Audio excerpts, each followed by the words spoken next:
good.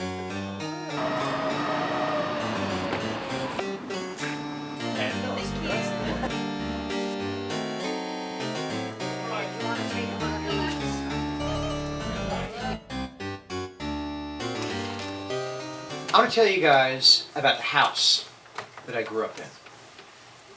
Now, I wouldn't go so far as to say that the stories about the place were scary. Well, one was, actually. But they were more eerie than anything else. Now, a bunch of you have seen me perform before. You know that I get up here and I talk about college and I talk about growing up and my family. But when I think about those other stories, I always feel like I'm a little outside myself.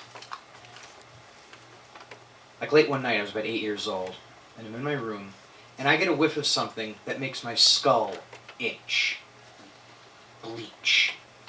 A lot of bleach. And I follow the scent downstairs into my uncle's kitchen. My aunt and uncle lived on the first floor of the house.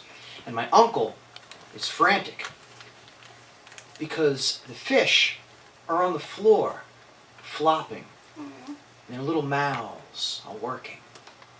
He's going back and forth, because he's torn between saving the fish and emptying the tank, because the water in the fish tank had somehow turned to bleach, and the fish were jumping out trying to escape. A few years after that, my aunt and uncle find their own place. They move out, and my mother and father redo the downstairs area, and to my dread, decide to move me and my older brother Ed into my aunt and uncle's old room. And I'm never comfortable. It always feels like I'm the last person in the house to fall asleep.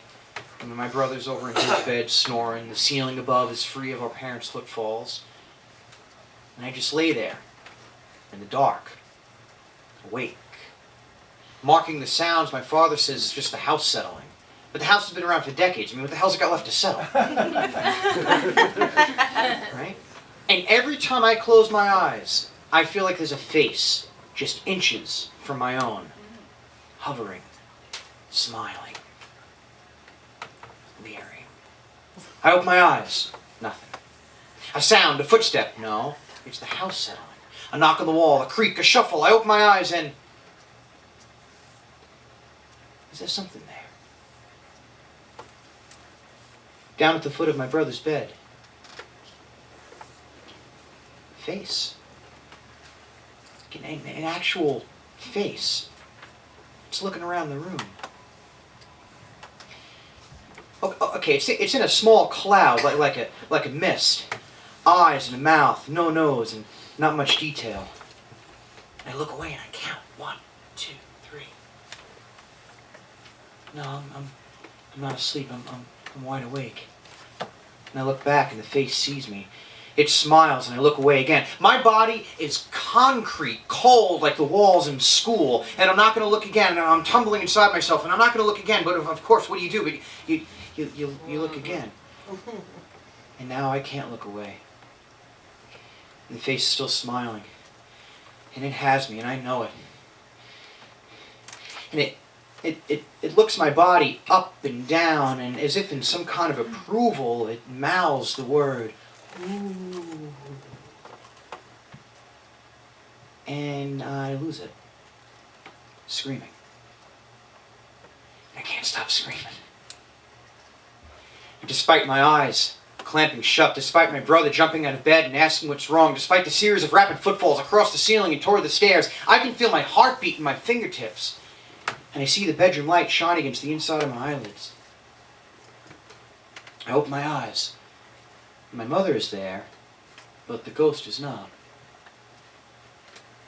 Now later, I don't know what's more frightening.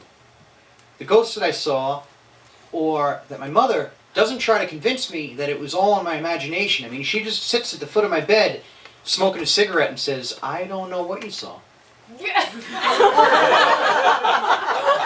Well, I never sleep downstairs again. And I insist on returning to my old room upstairs, despite my brother calling me a flat lever. Now, all that happened years ago. And we've all moved away. But sometimes I find myself going back to those other stories. And I wonder if the people who moved in have stories of their own. And I wonder if I'd even want to hear them. Thank you very much.